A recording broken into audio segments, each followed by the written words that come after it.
video I'm gonna take you behind the scenes of a project I recently worked on, a video I created for a brand new hiking trail in Italy.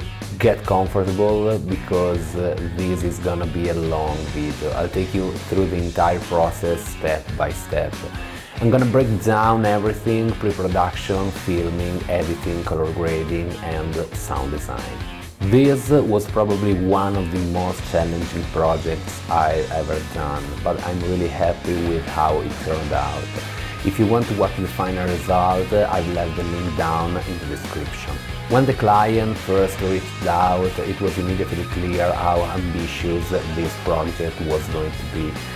They were creating a circular hiking trail almost 100 kilometers long, divided into 5 stages, designed for both hikers and mountain bikers. 3 town-connected, and along the way countless natural and historical wonders. My job? To create the official video presenting the entire trail, plus all the content and social media management through our agency, Be Creative. A huge task. But let's take it step by step. Pre-production. The biggest challenge in a project like this is creating order out of chaos. Pre-production was absolutely essential here. I had about 2 months from the moment the project was confirmed to the official launch event. 10 days before the presentation, we also had to launch and manage the social pages. So we needed a clear concept, a guiding thread, a vision for the video. This would allow me to schedule filming days with specific goals, optimizing every second we had. Trying to film every single detail of a 100 kilometers trail and then start editing was simple impossible. The first idea that came to my mind was the chest scene, the opening shot. Usually hiking trail videos are just a series of beautiful shots and nothing more, but I wanted something different. I wanted to tell a story, to evoke emotions, to make people feel what this trail has to offer. And I wanted a wow factor right from the start, a smooth, creative transition. And this was the result.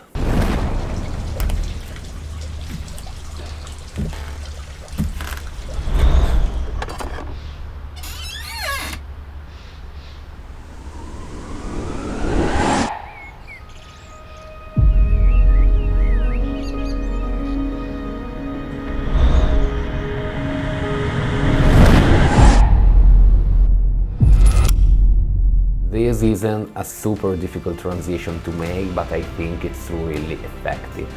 Here's how it works. Take or find a photo of the location online, print it out, then go to that same location and shoot a drone shot starting from the exact same perspective, moving forward. If you guys want the full tutorial on how to edit this transition in DaVinci Resolve, let me know in the comments. The overall concept of the video was this. Once we enter Martina's perspective, and she is the main character, the video would flow through a mix of tradition, of history, of natural beauty and food specialities. The guiding thread would be the eyes of the girl and an elderly woman, symbolizing tradition and the passage of time. The whole piece would be carefully edited with the sound design to create a rhythm of tension and release.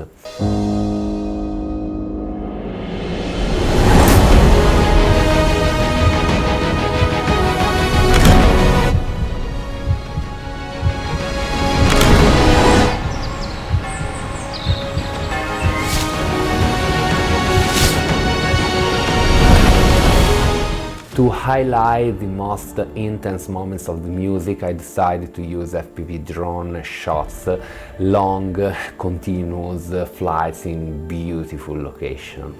In post-production, I would speed up and slow down these shots to enhance the emotional impact of the music. And finally, there would be a central pause moment, a sort of emotional parenthesis focused on local food and tradition.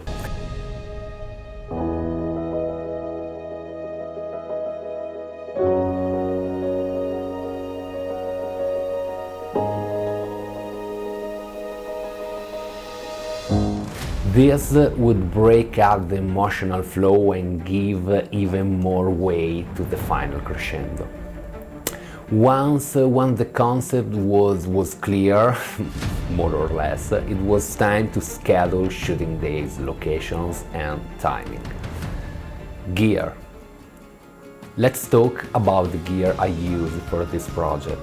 The entire video was shot with my two Lumix cameras, the S5IIX and the GH6. For drones, I used the DJI Mini 3 Pro and a DJI Avata 2. In situations like this, the most important thing is the practicality, being able to carry everything with you. Often reaching the film location meant hours of trekking through the forest, so my main goal was to fit all the gear into a single backpack I could comfortably carry. For every camera shoot, I use a cann concept black diffusion 1.4 filter combined with a 2 to 32 stop variable ND filter. Filming. Like I said before, organization is key.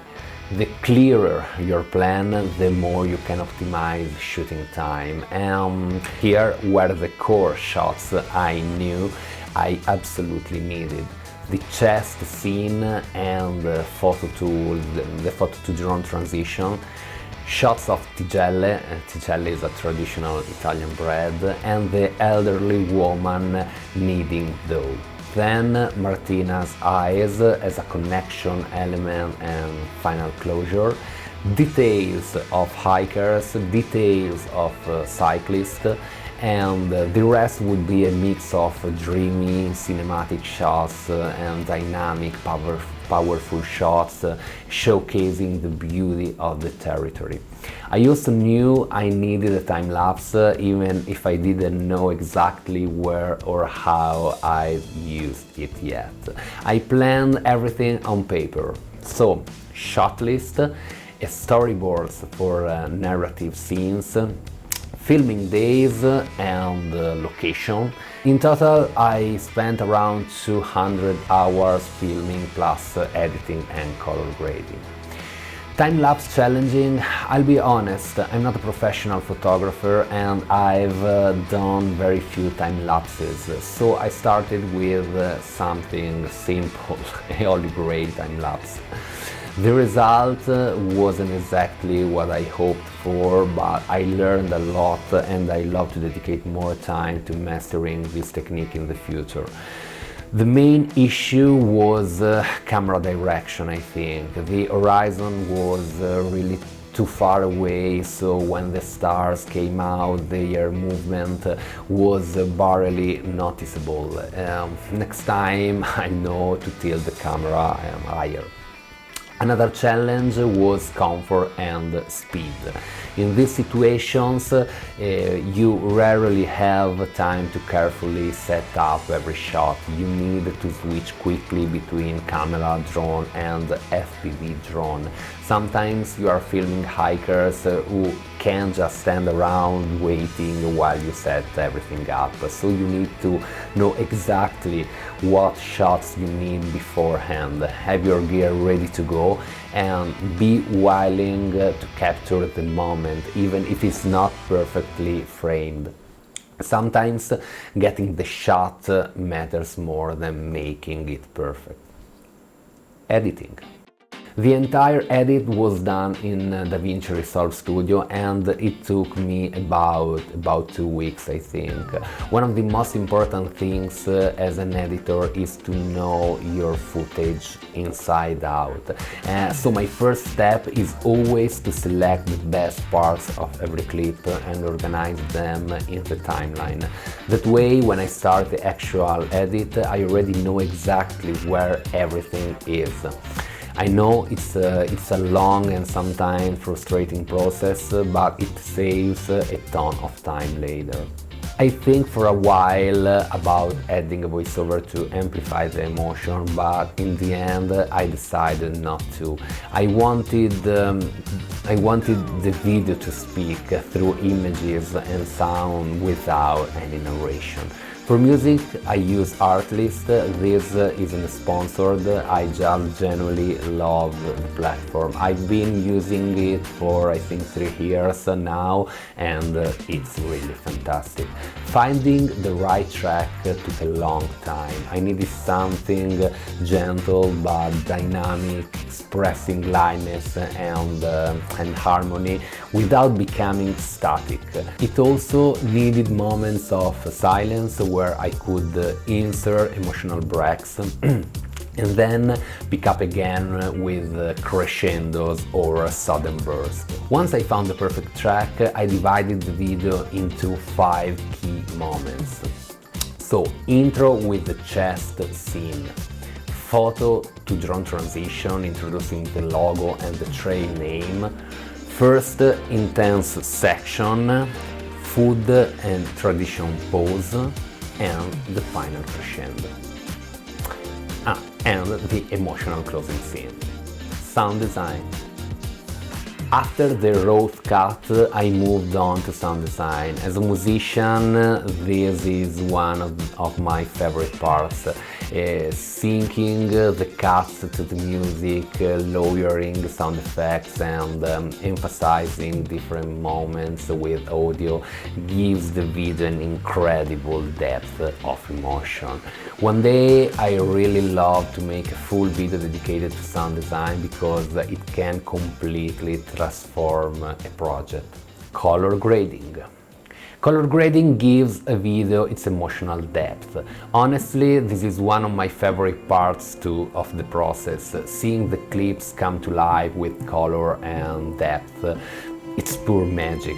But I have to be honest, after days of editing, there's always the temptation to rush this step. I have to remind myself to slow down and really enjoy this part of the process. The first step is to convert the footage from a log to Rec 709, except the shots from the Mini 3 Pro, which are different.